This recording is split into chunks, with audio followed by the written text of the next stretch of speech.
Hello and welcome to another video with me, Steve, your friendly neighbourhood English teacher, and this time we're looking at the Cambridge CAE Reading Part 5. We're moving on to the reading.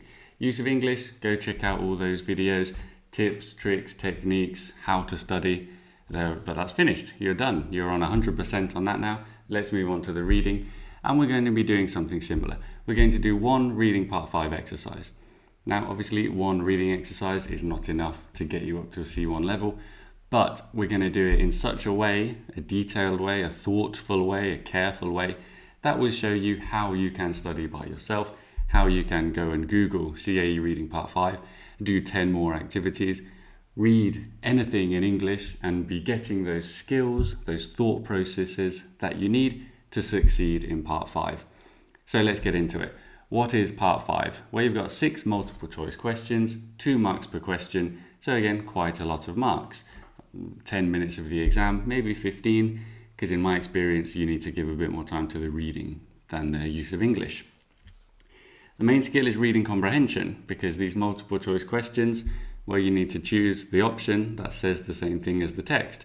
This can be because there are words that are synonyms, because of the implication of the text, which tells you this must be the answer, or the more general idea of what is saying the same thing. So it's all about reading comprehension, which means practicing reading. So let's get into it, and then I'll try and give you, as always, some activities you can do by yourself as well to be doing this. We're going to read a text about identity theft, which, as we know, is not a joke. It happens to everyone every day, having their identity stolen. It's a very typical C1 exam topic. It's something modern, techie, something that's in the news, something fairly adult. So it can be a complex topic with some specific financial vocabulary. So I think it's a good one to practice. If you can do this, then you're well prepared for lots of these kind of financial or work-like topics, which are very common. So what we'll do is, I've got the text, of course, here, which I'll put in the description so you can read at your own pace by yourself, or pause the video here and read it, whatever works for you. And the same for the questions, 6 questions, 3 here, 3 here. That I will also put in the description so you can do it by yourself if you want. And then we will go through them in some detail. So for your actual technique, what can we talk about technique for this? Read the text, making sure you're understanding it, getting an idea of what it's about, highlighting, underlining, annotating the key ideas, taking your time, scanning, reading, all these typical skills you need for reading. Then the questions are always in order, so you more or less know where they're going to be. They even say, looking at clues, we're in the first 2 paragraphs. We're going to meet Glenn Hastings. What does he say? And then it's reading a bit of detail, and it's saying, as I said, which option corresponds with the text. So you've had time to do it. Let's go through some answers. Looking at this first question, how do we approach the question? Well, we're looking at the first 2 paragraphs and the idea about identity theft. This one we'll do in a bit more detail. We'll look at all the options.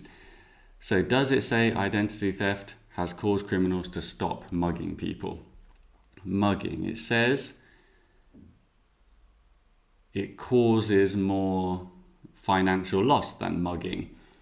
But that's not the same as stopping mugging, is it? So if we think of this exam like a load of true or false questions, 24 of them, because there's 4 per question, then we can say, A, that's false, get rid of it. It's not going to be that, is it? B, not a serious problem in Britain compared to the US. Well, where does it talk about in the US? Okay, in the US, we found it straight away in the first line. Crime is even more rampant. So it's more rampant in US than somewhere, we don't know, maybe the UK, because where else would it be comparing it to? But just because it's comparing it doesn't mean that this sentence is true. It's more rampant, that doesn't mean that there is no problem in Britain. It can still be a problem. C, it can be done so discreetly the victim is unaware of the crime. Well, where are we talking about is the victim aware? What is this? You may not know. Okay. You may not know your accounts have been raided. They stop short of clearing out an account to keep their crime profile low. This seems like a similar idea. So this one we're going to keep in mind, thinking that's looking like a good option. And then let's check D.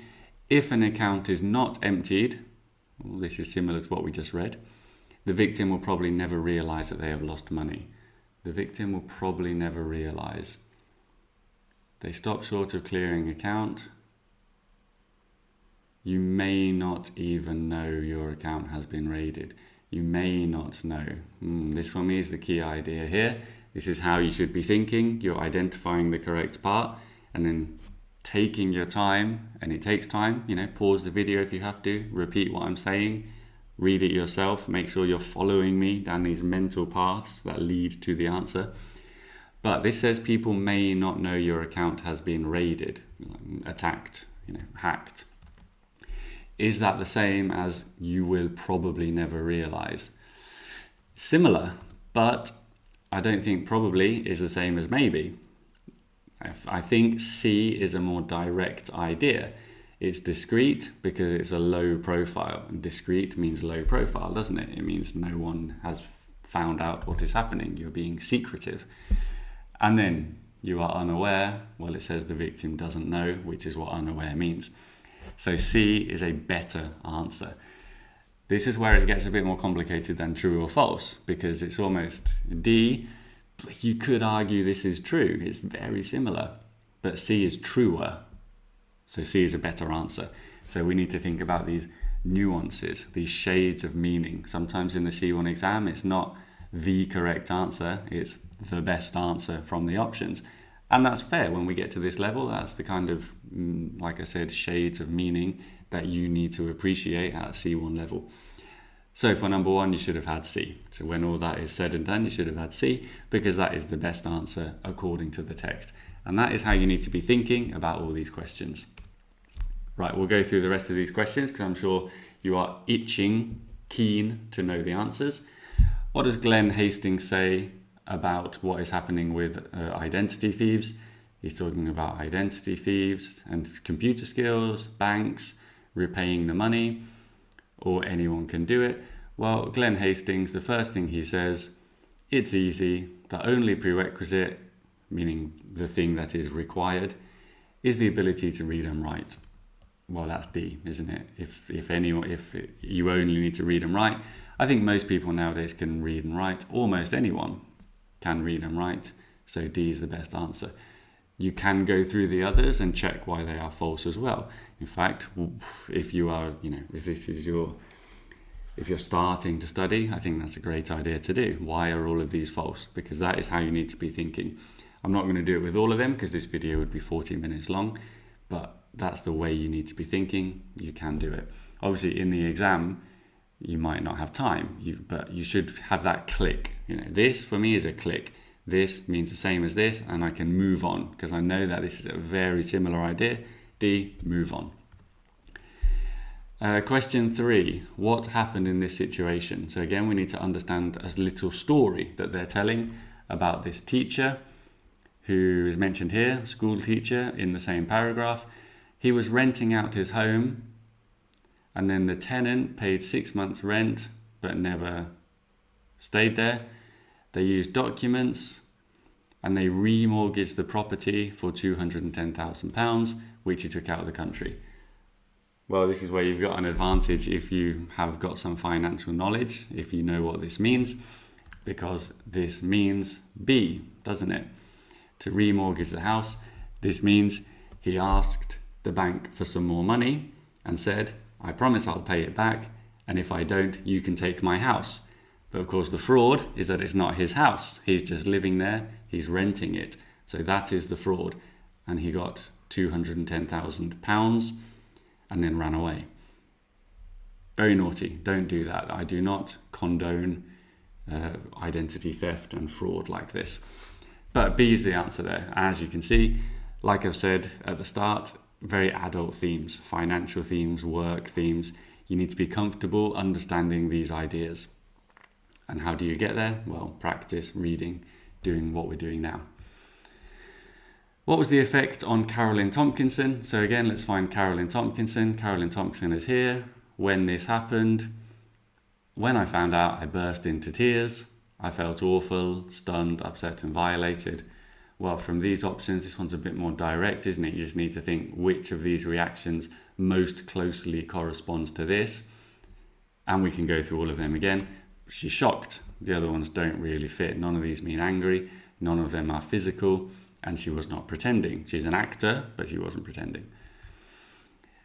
Why? What was the situation? Well, what actually happened with her? Somehow, this means how it happened. This is describing the situation. With gadgetry to read her PIN and clone the card, the thieves took money from cash machines. Well, they cloned her card. Clone means copy, doesn't it? So it's D. That one's a bit more of a direct synonym once you find the right part. And then this is the last one, isn't it? Claudia Mernick, another poor victim of financial fraud. And what does her experience show, prove or illustrate? Well, what happened? They attacked her credit card. The credit card company called her to see what was happening. Oh, good. Somebody was paying attention. Somebody was being vigilant. So it's B, isn't it?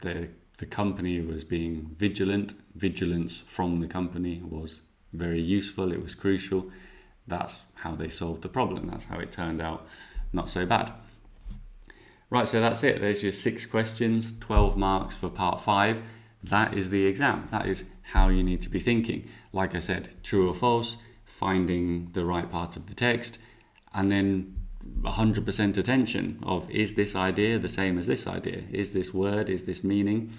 How do you practice that? Well, like any other skill, you build it up bit by bit. You need to work on your attention muscle. That's what the librarian in our school always says. Your attention muscle is a muscle like any other. At first, it can be difficult to read an 800, 900 word text and look at all the details to get the answer, but you're motivated to do it. You want to get the C1 exam, so you can practice it just like anything else. Just like working out your physical muscles, you can work out your attention muscle, and you can notice the gains, those great gains. Okay, there's one more thing I would say when you're studying a text like this, and that is get everything you can from it that will be useful for C1. Look at all these vocab and expressions, because it is normally the Cambridge exam organisation that are writing these texts. They will tend to repeat the same vocab, expressions, ideas, because it's the same people writing them. So the more you know, the more familiar you get with the ideas, the vocab, the expressions, the better chance you've got in the final exam. When I was reading this one, I was looking at things like, okay, in the first paragraph, we can see loss, talking about financial loss. Well, I see loss and I think, oh, part 3, loss, from lose, a loser, lost property, all of these kind of things that come up with when we're thinking about different parts of the exam. I won't go through all of these, but just to show you that from a text like this, I would expect 10, 12 good C1 words that you can think about, from like collocations, burst into tears, from word formation, fraudster, gangster, how do these words work, vocab, a spending spree, like phrasal verbs, to club together, and then specific vocabulary. In part 6, these are all financial terms, aren't they? A bank statement, a building society, and an ATM. They're all like specific words for this topic that is good to be able to figure out from context, or if you have to look them up, you have to look them up, and you're again practicing the process of understanding a text, because that's what it's all about. Okay, that's part 5. Last thing I'll say then, how can you keep practicing this? Obviously, option 1 is CAE Reading Part 5. Find a book from your school, from wherever you get books, from VK, the great Russian social media website that has plenty of English books, and then do part 5 exams like we have just done it, taking notes, really getting everything out of the text. If it's right, why did you get it right? If you didn't get it right, why not? Make sure you understand it. How do you go from here's a text to here's the correct answer? That jump is what you need to be able to do in the exam. So the more you practice it, the better you are at doing it. And then my other tip, of course, is just read in general. The more you're reading in general, the better you're doing. The more you get used to quickly reading and understanding complex ideas, the easier you'll find this part and reading in general. This means read a good book, read something that you like, read a story, a plot, different characters, different settings, flashbacks. These are reading skills, just like anything else. Practice makes perfect. You can't suddenly start playing the piano perfectly. The same way you can't suddenly start reading a complex text in English and understand all of the nuances, all of the meaning. It takes time, it takes a little bit every day. Little often, like I keep saying. And then the final part. Some people always ask me for recommendations or how do I know what to read for C1? Well, how do you search for new books? The best thing is think of a genre that you're interested in. If you like science fiction, then you type best sci-fi books 2023 or 2020, whatever the year is. Best sci-fi books 2020s or 2010s to get more options. Crime, horror, romance, whatever you want to read. Best books for teenagers. Best books for old, boring men, whatever you want to read. And then for an actual recommendation, well, look at Cambridge lists for C1, look at reading lists, but make it something you're interested in. Make it something, read the blurb, it's got to be something interesting, because this will hook you in so that you are really exercising these muscles that we're talking about of understanding the ideas, what it means, what it's trying to say, because it is something you can practice. Okay, that's the end of part 5. Go away, read a book, come back for part 6. Thanks, bye.